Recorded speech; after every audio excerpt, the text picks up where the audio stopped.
بسم اللہ الرحمن الرحیم یا ایہا الذین آمنوا لا تلہکم اموالکم ولا اولادکم عن ذکر اللہ صدق اللہ العظیم صدق رسولہ النبی الکریم ان اللہ وملائکتہ یصلون علی النبی یا ایہا الذین آمنوا صلوا علیہ وسلموا تسلیما اللہم صلی علی سیدنا و مولانا محمد معدن الجود والکرم وآلہ وصحبہ وبارک وسلم۔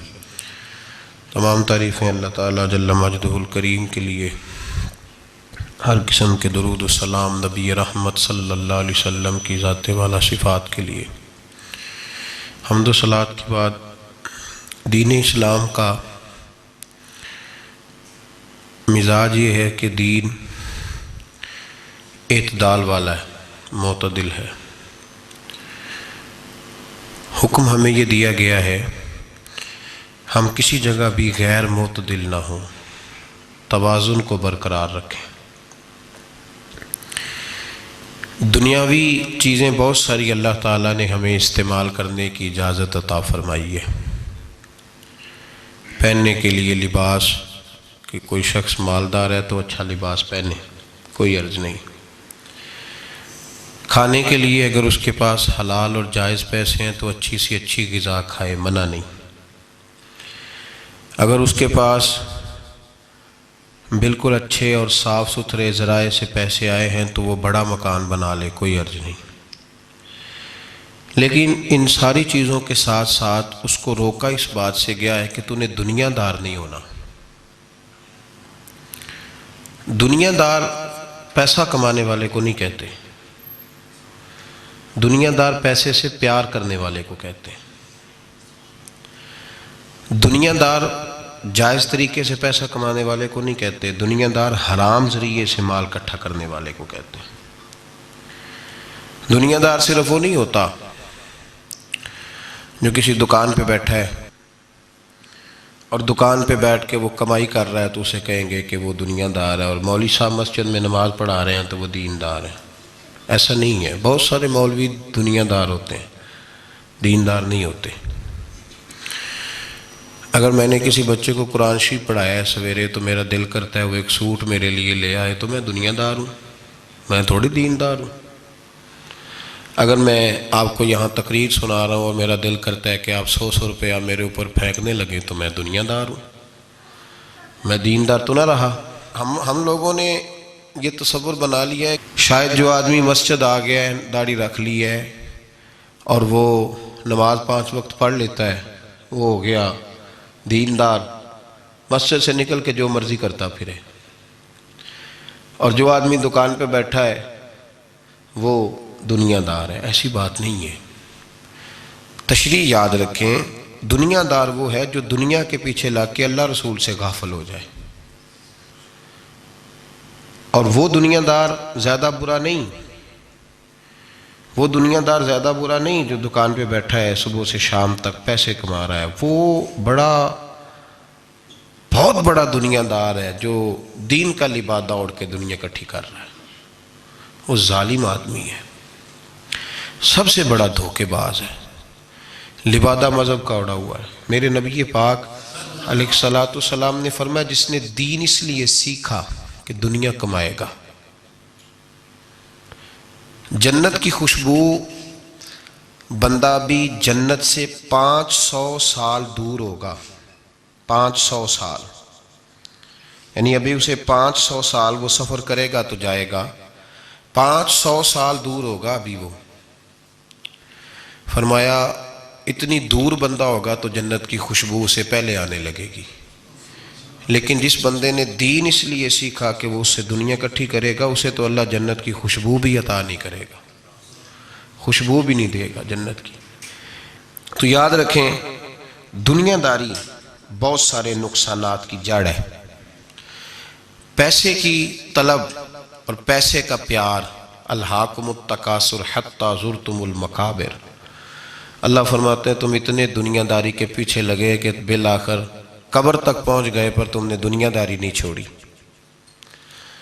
دنیا داری، دنیا میں محو ہو جانا، خدا کو بھول جانا، ہر وقت 2 کے 4 4 کے 8 کرنے کے چکر میں رہنا اور غفلت والی زندگی گزارنا، غفلت والی زندگی گزارنا، نماز پڑھتے ہوئے بھی دنیا کی پلاننگ کرنا،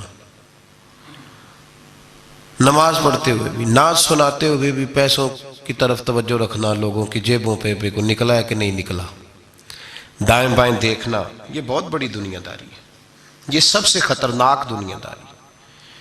میرے نبی پاک صلی اللہ علیہ وسلم نے فرمایا دنیا کی حب الدنیا رأست من کل خطیہ، فرمایا دنیا کی محبت ہر گناہ کی، ہر برائی کی جڑ ہے۔ جب تجھے پیسے سے پیار ہو جاتا ہے، جب تجھے الفت ہوتی ہے مال سے، پھر تو ہر گناہ کرتا ہے، دھوکہ دیتے ہیں لوگ، فراڈ کرتے ہیں، جھوٹ بولتے ہیں، قتل کرتے ہیں، دنیا داری کی وجہ سے لوگ بڑا کچھ کر جاتے ہیں۔ تو پھر اصل چیز کیا ہوئی؟ دولت کی محبت۔ میرے نبی پاک صلی اللہ تعالیٰ علیہ وسلم نے دنیا میں رہ کے نکاح کیا، حضور علیہ السلام کے گھر میں ازواج آئیں، حضور نے گھر بنایا، نبی پاک صلی اللہ علیہ وسلم کے پاس بڑے پیسے آئے۔ ہمارے زمانے میں درویش وہ ہے جو بھوکا ہو، حالانکہ درویش بھوکے کو نہیں کہتے، درویش اس کو کہتے ہیں جس کے پاس کروڑوں روپیہ ہو پر اسے پیسے سے پیار کوئی نہ ہو، اس کو درویش کہتے ہیں۔ دنیا داری اتنی عام ہو گئی ہے ہر حلقے میں، مالدار کا یہ حال ہے کہ کروڑوں روپے ہیں پر اس کو سکون نہیں، وہ بیچارہ ہر وقت ٹینشن میں ہے کہ یہ بڑھ کیوں نہیں رہے۔ یہاں تک لوگ کہتے ہیں لوگ پیسوں سے پیسہ کماتے ہیں، ہم نے کیا کمایا آج تک۔ وہ الجھاؤ اتنا خطرناک ہو گیا، اتنا خطرناک، لوگ آ کے پیر صاحب سے کہتے ہیں دعا کریں کام چل جائے، تو اللہ کے بندے کے پاس آ کے اس چیز کا سوال کر رہا ہے جو اللہ نے کافر کو بھی دی ہوئی ہے، جو بغیر کلمہ پڑھنے کے اللہ نے کافر کو دے دی ہے، وہ تو بیعت کر کے مرید ہو کے وظیفہ پڑھ کے حاصل کرنا چاہتا ہے۔ پتہ حضور نے مثال کیا دی ہے؟ مثال میرے محبوب کی، اگر آپ مثال کو سمجھیں تو کمال ہو جائے۔ نبی پاک صلی اللہ علیہ وسلم حضرت جابر بن عبداللہ رضی اللہ تعالیٰ عنہ کے گھر سے نکلے تو ایک بکری کا بچہ مرا ہوا پڑا تھا، ایک ذبح ہوتا ہے ایک مر جاتا ہے، مرا ہوا پڑا تھا بکری کا بچہ روڑی کے ڈھیر پہ۔ حضور نے صحابہ کے دلوں میں نقش کرا دی بات، بکری بچہ مرا پڑا تھا تو حضور وہاں رک گئے، رک کے میرے محبوب پاک صلی اللہ علیہ وسلم نے فرمایا میرے غلاموں بتاؤ تو صحیح، ادھر آؤ بھائی، ٹھہر جا، تو بھی آ، تو بھی آ، تو بھی آ۔ صحابہ کو بلا لیا، کہاں؟ بکری کا بچہ کیا ہوا تھا؟ اس کو مر گیا تھا، بکری کا بچہ مر گیا۔ حضور نے بلایا، کھڑا کیا، فرمایا یہ بتاؤ اس مرے ہوئے بکری کے بچے کی جو اس کا مالک تھا اس کی نظر میں کیا قدر ہے، کیا قیمت ہے اس کی نظر میں؟ یہ یہاں روڑی کے ڈھیر پہ، پھر سمجھیے بات کو، مثال کو سمجھیے۔ نبی پاک صلی اللہ علیہ وسلم نے فرمایا یہ مرا ہوا پڑا ہے، یہ مرا ہوا پڑا ہے بکری کا بچہ، یہ تمہارے سامنے ہے، بتاؤ اس کا جو مالک تھا اس کی نظر میں اس کی کیا قدر ہے؟ عرض کی یا رسول اللہ صلی اللہ علیہ وسلم کوئی قدر ہوتی تو بیچارہ روڑی کے ڈھیر پہ ہوتا، کوئی قدر نہیں، صفر ہے۔ کیا انداز ہے، کیا تشبیہ ہے، کیا سمجھانے کا۔ محبوب سمجھایا نہیں کرتے تھے، بات پلا دیا کرتے تھے، نقش ہو جاتی تھی دلوں میں، نقش کر دی میرے محبوب نے، بات سمجھائی تو نقش کر دی۔ فرمایا میرے غلاموں یہ اس کی کوئی قیمت نہیں تھی تو تب روڑی کے ڈھیر پہ پھینک دیا نا اسے مالک نے۔ فرمایا اگر اللہ کی نظر میں دنیا کے مال کی اتنی بھی قیمت ہوتی جتنی مرے ہوئے بچے کے مالک کی اس کی نظر میں قدر ہے، اتنی بھی قیمت ہوتی، اور پھر بات آگے بڑھائی، فرمایا یہ تو پھر بکری کا بچہ ہے نا۔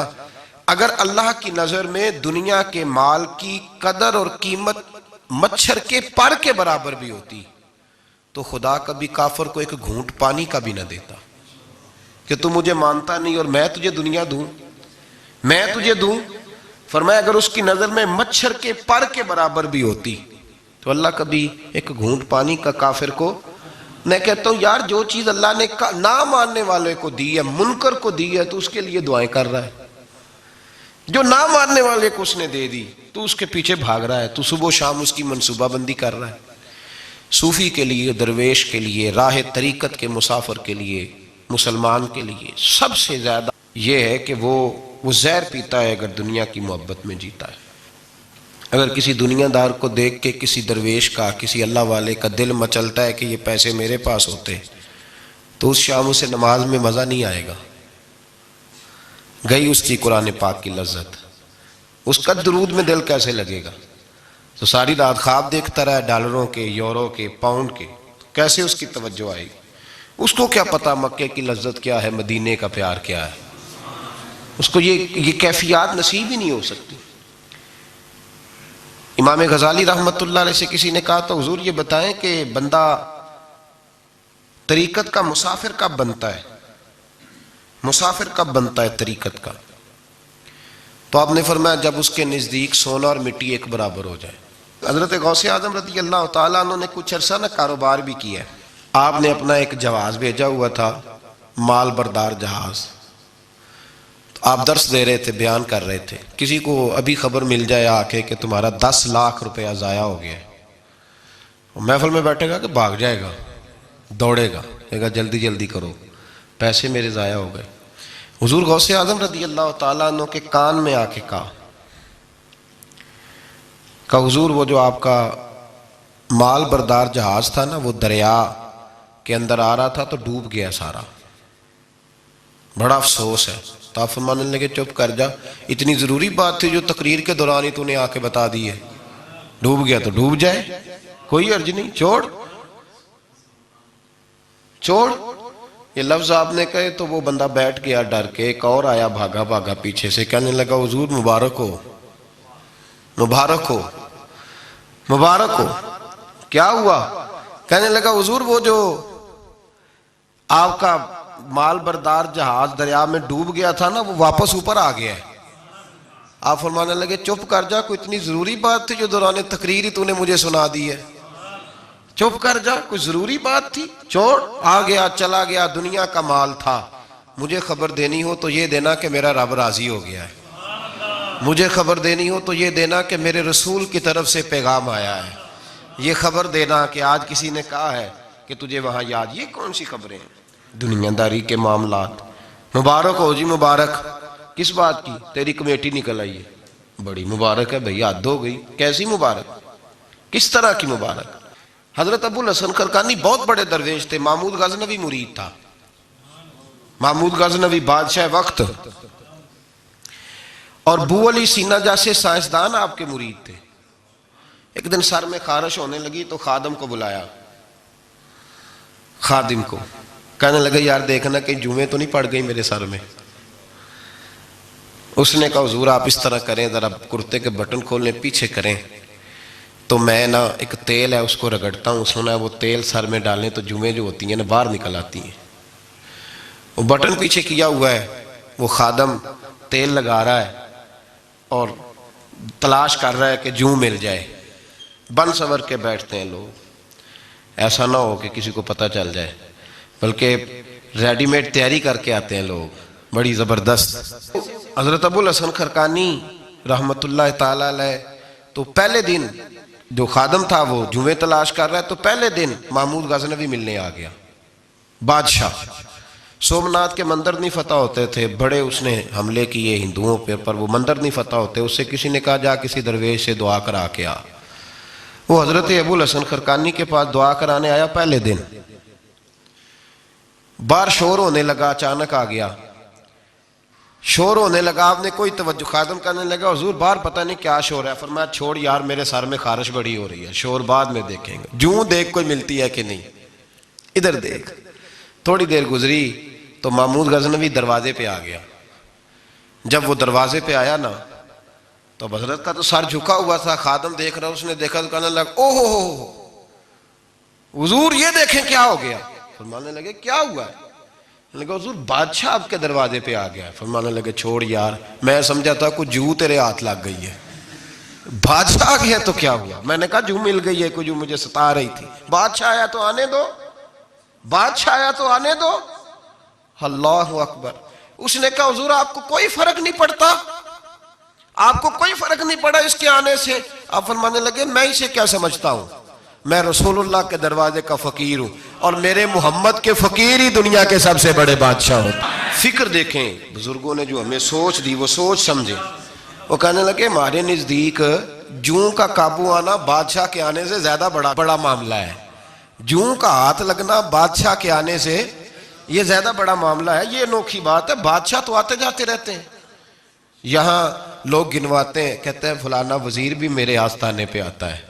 میں نے کہا نہیں، وہ وزیر آتا نہیں، وہ تو آپ کا پیر آتا ہے جو آپ اتنے پیار سے بتا رہے ہیں، وہ وزیر تھوڑی آتا ہے، تو پیر آتا ہے۔ دنیا داری زندگی میں اتنی زیادہ دنیا داری ہے لوگوں میں، اتنی زیادہ۔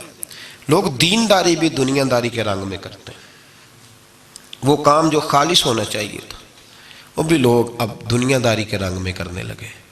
کہیں ان جگہوں پہ لوگ جا کے اپنا پیسہ خرچ کرتے ہیں جہاں رش زیادہ ہو، وہاں جا کے پیسے دیں گے، ذرا اعلان لمبا چوڑا ہوگا۔ آپ بڑا اشتہار پہ نام لکھ دیں بڑے چودھری صاحب کا، وہ راضی ہو جائیں گے۔ وہ خالص دینداری جس میں کوئی شائبہ نہیں ہونا چاہیے تھا دنیا کا، وہ بھی اب لوگ اس رنگ میں۔ اور یاد رکھیں میرا رب بڑا سخت امتحان لیتا ہے دنیا دار کا۔ جب بندہ دنیا داری کے پیچھے بھاگتا ہے تو اللہ اس کے لیے رستے بناتا جاتا ہے، کہتا چل لے، کتنے پیسے لے گا؟ وہ جہاں ہاتھ رکھتا ہے نا اس کو دولت ملتی جاتی ہے، دیتا جاتا ہے۔ پتہ اس سے تب چلتا ہے جب اللہ اس سے دعا کی لذت چھین لیتا ہے، پتہ اسے تب چلتا ہے جب دنیا رہ جاتی ہے۔ دنیا ظلم کی حد نہیں، زیادتی کی حد نہیں کہ تو رب کریم کا قرآن پڑھ رہا تھا، اتنی دیر تو نے پڑھا جتنی دیر ویلوں کی بارش ہوتی رہی۔ یہ تو سمجھا ہی نہیں تجھے کتنی بڑی سزا ملی ہے، تو نے سوچا ہی نہیں یہ کہ تو نعت پڑھ رہا تھا اور اتنی دیر تیری زبان پہ رہی جب تک پیسوں کی بارش ہوتی رہی۔ تو سمجھا ہی نہیں کہ تو صرف اس مرید سے راضی ہے جو نوٹ لے کے آتا ہے، نیک ہے یا نہیں ہے۔ یہ تیرے لیے سزا نہیں کہ جس دن گاہک زیادہ آئے تو نے نماز ہی چھوڑ دی، یہ سزا نہیں تیرے لیے؟ تو سمجھا ہی نہیں اس بات کو۔ اللہ سزا دیتا ہے، تو نے اولاد مانگی رب کریم نے دے دی، اگر تو پلٹ کے نہیں آیا تو پھر وہ اولاد تیرے لیے آزمائش ہے۔ تو سمجھا ہی نہیں کہ تجھے اللہ پاک نے کس قدر آزما۔ اور دنیا دار دین کے معاملے میں بھی، عبادت کے معاملے میں بھی، ریاضت کے معاملے بھی، انفاق فی سبیل اللہ، ہر معاملے میں دنیا داری، ہر معاملے میں دنیا داری۔ چھوڑ دیں اس کو، کچھ دیر کے لیے نکلا کریں، کچھ دعائیں خالص مانگیں جن میں خدا مانگے، اللہ کا رسول مانگے۔ دنیا داری چھوڑ دیں کچھ دیر کے لیے۔ ایک صحابی ہیں، بخاری شریف صحیح سند کی حدیث ہے، کلمہ پڑھا، کچھ دنوں کے بعد مال غنیمت آیا، نبی پاک صلی اللہ علیہ وسلم مال تقسیم کر رہے تھے تو میرے حبیب نے اس صحابی کو بھی دیا، فرمایا یہ رکھ لے۔ اس کو پیسے دیے حضور نے، اس نے پیسے ہاتھ میں پکڑے اور محبوب پاک صلی اللہ علیہ وسلم کا چہرہ دیکھ رہا ہے۔ پتہ کیا لفظ اس کی زبان پہ آئے؟ کہنے لگے یا رسول اللہ میں نے اس لیے کلمہ تو نہیں پڑھا تھا میں پیسے لوں گا۔ حالانکہ تالیف قلب حصہ اسلام کا، جو بندہ نیا کلمہ پڑھتا تھا اس کو کچھ نہ کچھ دیا جاتا تھا چونکہ اس کی برادری چھوڑ جاتی تھی۔ کہنے لگے حضور اس لیے تو کلمہ نہیں پڑھا تھا کہ پیسے آئیں گے۔ نبی پاک نے فرمایا کس لیے پڑھا تھا؟ کہا یا رسول اللہ میں نے تو اس لیے پڑھا تھا کہ آپ مجھے جہاد میں لے جائیں گے اور میں آپ کے نام پر اپنی جان قربان کر دوں گا۔ میں نے کچھ لینے کے لیے نہیں، جان دینے کے لیے کلمہ پڑھا تھا۔ تو حضور میرے لیے مہربانی فرمائیں، مجھے آپ یہ دنیا داری ہی دنیا داری، مال ہی مال۔ حضرت میاں شیر محمد شرف پوری رحمت اللہ علیہ کی وہ بات میرے دل کو چھو جاتی ہے۔ ایک آپ سے شخص آ کے کہنے لگا حضور میں پہلے غریب تھا فلاں جگہ میں نے، ہاں یہ بات بالکل درست ہے کہ شیخ جو کامل ہوتا ہے وہ دعا کرتا ہے اللہ کی بارگاہ میں، یا اللہ یہ میرے پاس آیا تو اسے کوئی کمی بھی نہ رہے، کوئی بھی نہ رہے۔ یہ تو اس کی اپنی درویشی ہے نا کہ وہ یہ بات کہے، تو اپنا رنگ ہے اس کا۔ میاں صاحب کے پاس آیا تو آ کے کہنے لگا حضور میں فلانے آدمی کا مرید ہوا ہوں، ایک کارخانہ تھا اب 4 ہو گئے، تو آپ فرمانے لگے تیرا تو بیڑا گرک ہو گیا، چاہیے تھا تیرا ایک بھی چھڑاتے، تجھے اللہ اللہ پہ لگاتے، تجھے اور بھسا دیا دنیا میں۔ یہ کون سی تو نے درویشی اختیار کی، اور کارخانے بڑھ گئے تیرے۔ حضرت عیسیٰ علیہ السلام کے پاس ایک شخص آیا تو اس نے آ کے کہا میں نے آپ کے ساتھ رہنا ہے حضور، میں نے آپ کے ساتھ رہنا ہے۔ آپ فرمانے لگے دنیا دار بن کے رہو گے کہ دیندار؟ کہنے لگا جی میں دیندار بن کے رہوں گا۔ فرمانے لگے دنیا کی طلب نہ کرنا ورنہ میری صحبت میں نہیں رہ سکو۔ حضرت عیسیٰ علیہ السلام نے شادی نہیں کی، مکان ہی نہیں بنایا، ایک تکیہ، ایک پیالہ، ایک کمبل، جہاں رات ہوتی وہیں سو جاتے۔ ایک دن ایک شخص کو دیکھا کہ وہ ڈھلان بنی ہوئی تھی، پتھر کی پہاڑ، تھوڑی سی ڈھلان بنی ہوئی تھی تو نیچے لیٹا ہوا ہے۔ آپ نے کمبل بھی صدقہ کر دیا، کہنے لگے آج کے بعد جہاں ڈھلان بنے گی وہاں سو جائیں گے، کمبل کی ضرورت ہی کوئی نہیں۔ کچھ دنوں کے بعد ایک شخص کو دیکھا کہ وہ اپنے ہاتھ کا تکیہ بنا کے سویا ہوا ہے، تکیہ بھی خیرات کر دیا، کہنے لگے اس کے بغیر بھی گزارا ہو سکتا ہے۔ کچھ دنوں کے بعد دیکھا کہ ایک آدمی چلو میں پانی پی رہا ہے، پیالہ بھی اللہ کے راستے میں دے دیا، کہنے لگے چل جائے گا کام اس کے بغیر۔ فرمایا دنیا دار بن کے نہ آنا، کہنے لگا نہیں صاحب میں دیندار بن کے آؤں گا۔ جناب عیسیٰ علیہ السلام نے رکھ لیا۔ آپ پہلے دن ہی کہنے لگے چل آجا روٹی کھا لیں، 3 روٹیاں منگائیں، اس کو ساتھ بٹھایا، فرمانے لگے میں تو ایک کھاؤں گا، تو کتنی کھائے گا؟ کہنے لگا جی میں بھی ایک ہی کھاؤں گا۔ ایک روٹی اس نے کھا لی، ایک آپ نے کھا لی، تیسری روٹی چھوڑ کے جناب عیسیٰ علیہ السلام دریا کنارے وضو کرنے چلے گئے۔ واپس آئے تو روٹی کوئی نہیں تھی۔ اللہ کے نبی تھے، جان گئے۔ رب کریم کا بندہ بھی جان جاتا ہے۔ اقبال کہتے ہیں اولیاء کیا ہیں جواسی القلوب، کہتے ہیں رب کے ولی کو ٹٹولا نہ کر، وہ تو دلوں کے حال بھی جانتا ہے۔ انہیں ٹٹولا نہ کر، غبار آلود سمجھ کر حکارت سے نہ دیکھ ان کو، انہی کی ٹھوکروں سے سلطنت بنتی بگڑتی ہے۔ اور اقبال کہتے ہیں نہ تیگ و تیر میں نہ لشکر و سپاہ میں، نہ تیگ و تیر میں نہ لشکر و سپاہ میں، کہتے ہیں نہ تلوار میں نہ تیر میں نہ لشکر میں نہ فوجوں میں، نہ تیگ و تیر میں نہ لشکر و سپاہ میں ہے، جو بات مرد کلندر کی بارگاہ میں ہے، جو بات مرد کلندر کی بارگاہ میں۔ تیسری روٹی کدھر ہے؟ کہنے لگا حضور مجھے نہیں پتا۔ فرمانے لگے تجھے پتا ہے پر تو بتا نہیں رہا۔ کہنے لگا مجھے تیسری روٹی کا پتا۔ حضرت عیسیٰ علیہ السلام ایک ہرنی جا رہی تھی، اس کے ساتھ 2 بچے تھے، آپ نے ایک بچہ پکڑا، اس کو ذبح کیا، لکڑی جلائی، اس کو بھونا، اس کو بھی کھلایا، خود بھی کھایا، ہڈیاں جمع کر دیں۔ جب وہ ہڈیاں، اس پہلو کو ذرا سمجھیے گا، جب کھا بیٹھے ہڈیاں جمع، وہ ہرنی بھی کھڑی ہے، دوسرا بچہ بھی کھڑا ہے، ایک بچہ کا ذبح کر کے کھا لیا، دوسرا کھڑا ہے۔ جب پیٹ بھر لیے وہ بھی ڈکار لینے لگا سامنے، تو حضرت عیسیٰ علیہ السلام ہڈیوں سے کہنے لگے چلو اٹھ جاؤ اللہ کے حکم سے۔ ہرنی کا بچہ پھر سے زندہ ہو گیا، وہ چلا گیا، ماں اس کو ساتھ لے کے روانہ۔ فرمانے لگے دیکھ اللہ نے مجھے معجزہ دیا ہے، ہم نے کھا بھی لیا ہے اور بچہ چلا بھی گیا ہے، ہمارے پیٹ میں ہے بھی، اور اب تو بتا دے روٹی کس نے کھائی ہے؟ کہنے لگا جی مجھے نہیں پتا، نہیں پتا مجھے۔ حضرت عیسیٰ علیہ السلام اس کو ساتھ لے کے بڑھے تو دریا کے اوپر، پانی کے اوپر پیدل چلنے لگے، دریا پار کر گئے۔ فرمانے لگے تو پانی پہ چلتا رہا ہے، سارا پانی کراس کر گیا ہے تو ڈوبا نہیں، اب بتا دے روٹی کس کے پاس ہے؟ کہنے لگا نہیں پتا مجھے پتا۔ اللہ اکبر، وہ کیا خوب لفظ کہہ گئے سجادہ نشین حضرت پیر میر علی شاہ صاحب رحمت اللہ علیہ، بے قدرہ کچھ قدر نہ جاتی، کھیتی خوب تسلی ہو، اے دنیا دار پجاری زر دے، کتیاں دے گل ٹلی ہو۔ سارا دریا اتنا بڑا دیکھتے ہیں لوگ جو آتے ہیں نا درویشوں کے پاس، بڑے رنگ دیکھتے ہیں پر بدلتے نہیں، رنگ بڑے دیکھتے ہیں پر اپنے آپ کو تبدیل، او بانج فقیروں کسے نہیں مارے آئے ہوئی چور اندر دا ہو، دیکھتے بڑا کچھ ہے بدلتے نہیں۔ نہ بدلا، حضرت عیسیٰ کہنے لگے منوا کے میں بھی چھوڑوں گا، تو مانے گا۔ آپ نے ریت کٹھی کی، ریت 3 حصوں میں ریت جمع کر لی اور پھر اس پر کچھ پڑھ کے پھونکا تو وہ سونا بن گئی۔ 3 ڈھیریاں تھی ریت کی، پھونکا تو سونا بن گئی۔ آپ فرمانے لگے یہ سونا تیرا، ایک ڈھیری تیری، ایک میری، اور تیسری اس کی جس نے تیسری روٹی کھائی ہے۔ کہنا جی میں ہی کھا دی، میں نہیں کھائی۔ یہ تیسرا اس کا حصہ جس نے تیسری، کہنے لگا میں نہیں کھائی ہے، مان گیا۔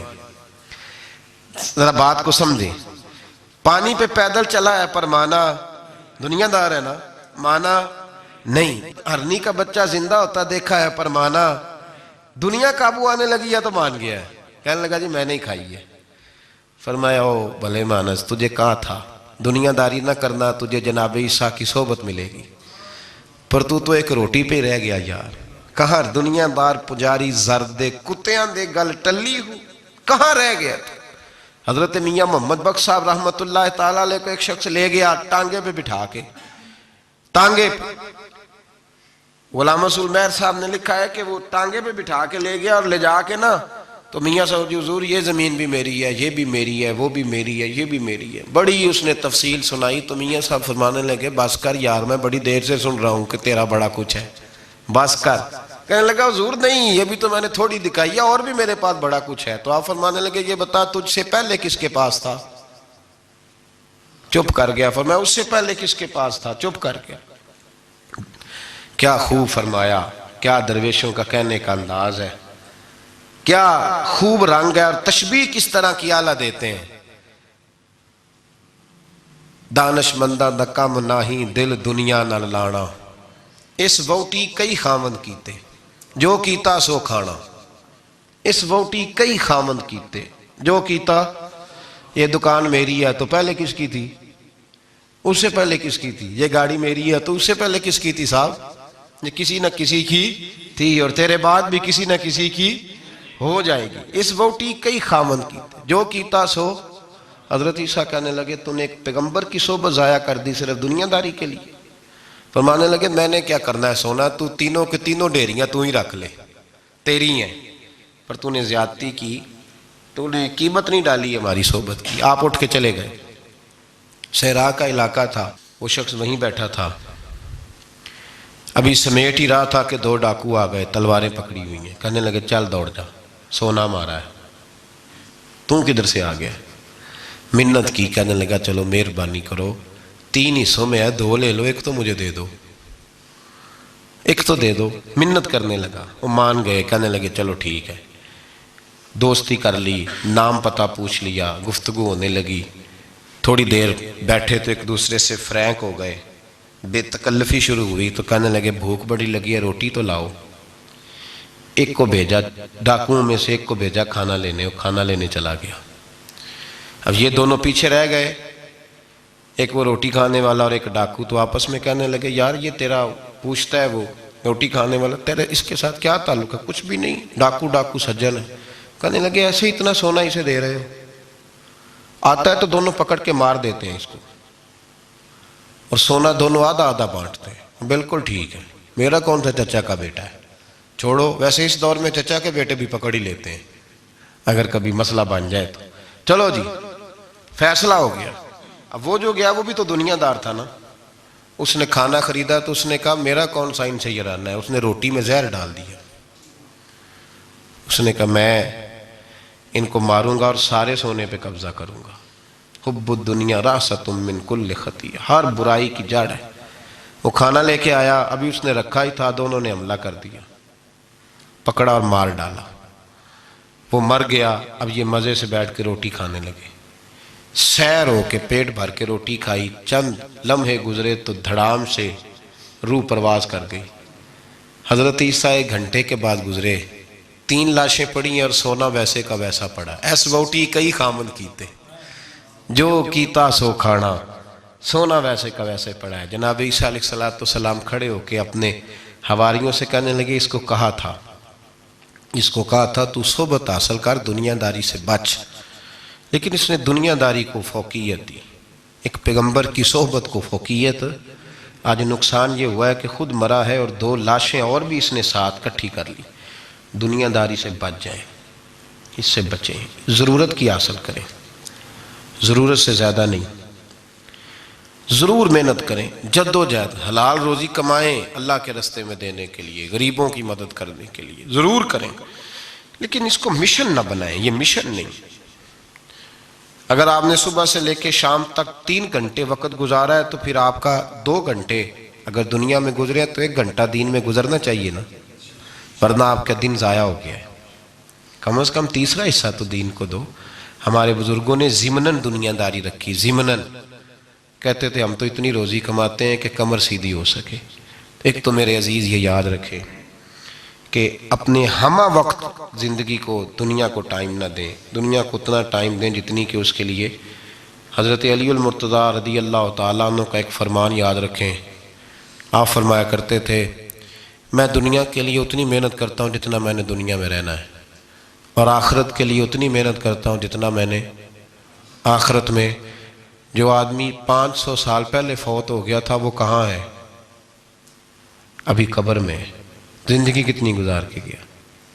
60 سال 70 سال۔ تو جتنا دنیا میں رہنا ہے اتنی اس کے لیے جد و جہد کریں، جتنا جانا ہے اتنا جانے کے لیے محنت کریں، اپنے آپ کو ضائع نہ کریں۔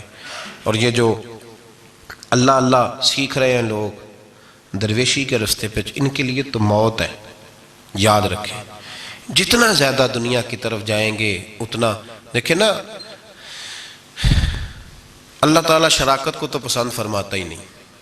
اگر آپ نے، اور پھر میں نے کہا کہ جس بندے نے اس نے نماز پڑھتے بھی یہی سوچا ہے کہ میں نے نکل کے پیسے لینے ہیں، کیا اس نے حاصل کیا؟ اپنے آپ کو خوددار رکھیں، کبھی کسی موقع پر کسی بھی لحاظ سے اپنے آپ کو دنیا داری کے معاملے سے کمزور ظاہر نہ کریں، اور دنیا کا پیار جہاں آ گیا وہ ختم، طریقت ختم۔ اگر آپ کی جد و جہد، اور یاد رکھ لیں آپ روحانی طور پہ مریں گے جس دن توجہ دنیا کی طرف کر لیں گے، اللہ اللہ کی لذت ضائع ہو جائے گی۔ اور پھر ایک اور بات لکھ لیں، تجربے کی روشنی میں عرض کر رہا ہوں، لکھ لیں اس کو کسی جگہ، کسی ایسی جگہ نقش کر لیں جہاں سے کبھی مٹے نہ۔ ہم نے اپنے بزرگوں کی صحبت میں رہ کے ایک تجربہ سیکھا ہے، جس کی پیسے کی طرف توجہ ہوتی ہے پیسے اس کے آگے دوڑنے لگ جاتے ہیں، وہ دوڑتے ہیں، تو تھک جائے گا، ان تک پہنچ نہیں سکتا، تھکا کے ماریں گے تجھے پیسے، اور تو اپنا چہرہ پھیر پیسوں کی جانب تیرے پیچھے دوڑنے لگ جائیں گے، پیچھے پیچھے دوڑیں گے، بھاگتے پھریں گے تیرے پیچھے، بھاگتے ہیں پیچھے۔ لوگ کہتے ہیں نہیں رہنے دو، ضرورت نہیں۔ دنیا کا مزاج ہے، جو دنیا کے پیچھے بھاگتا ہے اس کے آگے بھاگتی ہے، اور جو منہ موڑ لیتا ہے اس کے پیچھے لگ۔ درویشی اختیار کرنے کا ارادہ تو کریں، ہم پروگرام ہی نہیں بناتے، ہمارا ارادہ ہی نہیں بنتا، ارادہ تو کریں۔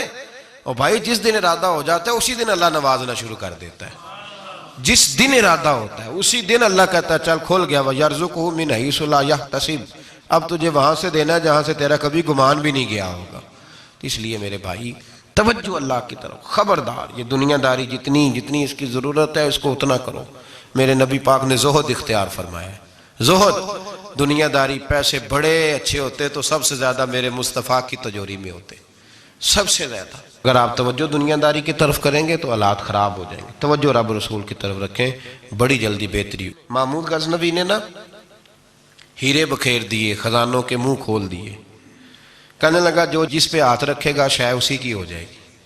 کھول گئے دروازے، جو لوگ دوڑے، پتہ تھا بادشاہ کے پاس کیا کیا ہے، یوں سمجھ لیں کسی نے پجاروں پہ ہاتھ رکھ دیا، کسی نے جا کے تو وہ جو بندھے ہوئے تھے بڑے بڑے جانور استبل میں، اس نے کہا حویلی گھوڑوں سمیت میری، کسی نے کسی شے پہ، کسی پہ کسی شے پہ، دوڑنے لگے، جس پہ جو ہاتھ رکھے اسی کی۔ ایاز بڑا سیانہ تھا، پیچھے سے اٹھا دھیما دھیما آ کے تو محمود غزنوی کے کندھے پہ ہاتھ رکھ دیا۔ اس نے کہا تجھے کوئی شے نہیں چاہیے؟ کہا بادشاہ تو وعدے پہ قائم رہے، تو نے کہا تھا جو جس پہ ہاتھ رکھے گا اسی کا ہو جائے گا، تو مجھے جو شے چاہیے تھی میں نے ہاتھ رکھ دیا ہے، اب تو بتا وعدے پہ قائم ہے کہ نہیں؟ تو محمود نے اٹھ کے سینے سے لگایا، ماتھا چوما، کہا یاز بات ختم ہو گئی، دنیا دنیا داروں کی، مال مالداروں کا، ہر شے جس نے جو مانگی اس کی، پر ایاز محمود تیرا ہی رہے گا، محمود تیرا ہی رہے گا، محمود تیرا ہی رہے گا۔ نہ وہ غزنوی میں تڑپ رہی، نہ وہ خم ہے زلف ایاز میں، نہ وہ حسن میں رہی شوخیاں، نہ وہ عشق میں رہی گرمیاں، کہا یہ تیرا ہی رہے گا۔ او بھائی ایاز ہمیشہ فائدے میں رہا، ہمیشہ اس کے لب ہلتے تھے تو محمود ہر شے نچھاور کر دیتا تھا۔ کیوں ایک پجاروں کے پیچھے بھاگتے ہو؟ وہ چابی کیوں نہیں لیتے جس سے سارے خزانے کھل جاتے ہیں؟ وہ چابی کیوں نہیں لیتے جس سے سارے خزانے کھل جاتے ہیں؟ وہ چابی حاصل کرو، بس جس کا محمود ہو گیا وہ بچ گیا، اور جو پجاروں کے پیچھے الجھ گیا وہ بس ختم ہو گیا معاملہ۔ اس لیے توجہ ادھر رکھو جہاں سے ہر شے ملنی